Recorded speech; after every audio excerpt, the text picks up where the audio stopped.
بسم اللہ الرحمن الرحیم۔ السلام علیکم ناظرین۔ حدیث شریف کا پیارا مضمون ہے۔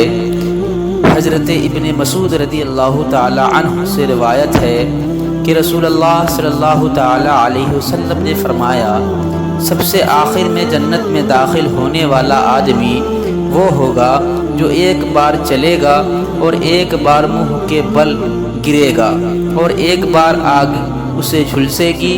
جب وہ اس آگ سے گزر جائے گا تو وہ اس کی طرف مڑ کر دیکھ کر کہے گا، بابرکت ہے وہ ذات جس نے مجھے تجھ سے بچا لیا، اور اللہ نے مجھے وہ چیز عطا فرما دی جو اس نے اگلوں اور پچھلوں میں سے کسی کو عطا نہیں فرمائی۔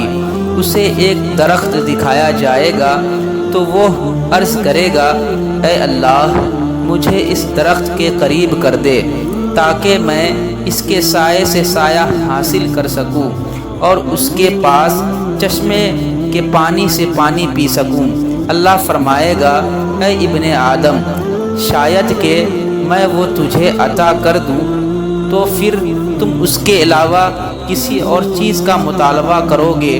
وہ عرض کرے گا، اے اللہ نہیں۔ وہ اس کے معاہدہ کرے گا کہ اس کے علاوہ کسی اور چیز کا مطالبہ نہیں کرے گا، اور اس کا رب سوال کرنے پر اسے معذور سمجھے گا، کیونکہ وہ ایسی چیزوں کا مشاہدہ کرے گا جنہیں دیکھ کر وہ صبر نہیں کر سکے گا۔ وہ اس کو اس درخت کے قریب کر دے گا تو وہ اس کے سائے سے سایہ حاصل کرے گا اور اس کے چشمے سے پانی پیے گا۔ پھر اسے ایک اور درخت دکھایا جائے گا جو پہلے سے بھی کہیں زیادہ خوبصورت ہوگا۔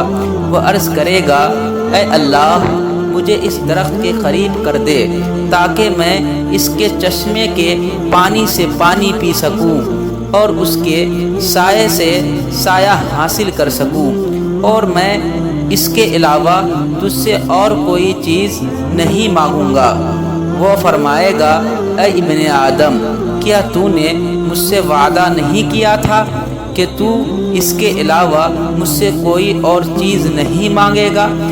اور وہ فرمائے گا، ہو سکتا ہے کہ میں تجھے اس کے قریب کر دوں تو پھر مجھ سے اس کے علاوہ کوئی اور چیز مانگ لے۔ وہ اس سے اس کے علاوہ کوئی اور چیز نہ مانگنے کا وعدہ کر لے گا، جبکہ اس کا رب اسے دوبارہ سوال کرنے پر معذور سمجھے گا، کیونکہ وہ ایسی نعمتوں کا مشاہدہ کرے گا جنہیں دیکھ کر اس کا پیمانہ صبر لبریز ہو جائے گا۔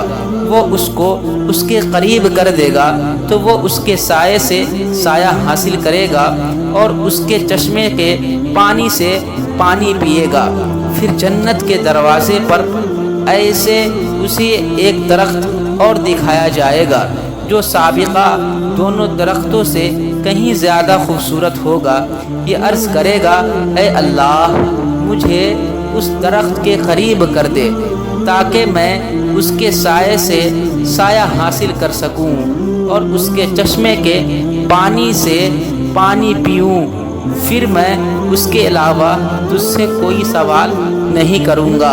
اللہ فرمائے گا، اے ابن آدم، کیا تو نے مجھ سے معاہدہ نہیں کیا تھا کہ تو اس کے علاوہ مجھ سے کوئی اور چیز نہیں مانگے گا؟ وہ عرض کرے گا، اے اللہ بالکل ٹھیک ہے، بس یہ پورا فرما دے، میں اس کے علاوہ کوئی اور سوال نہیں کروں گا۔ اس کا رب اسے معذور سمجھے گا۔ پھر وہ ایسی نعمتوں کا مشاہدہ کرے گا جنہیں دیکھ کر وہ صبر نہیں کر سکے گا۔ وہ اس کے قریب کر دے گا۔ جب وہ اس کے قریب کر دے گا تو وہ اہل جنت کی آوازیں سنے گا تو عرض کرے گا، اے اللہ مجھے اس میں داخل فرما دے۔ اللہ فرمائے گا، اے ابن آدم، کون سی چیز چاہنے کے بعد تو مجھ سے سوال کرنا ترک کرے گا؟ کیا تو راضی ہو جائے گا کہ میں دنیا کے برابر اور اس کی مثل مزید تجھے عطا کر دوں؟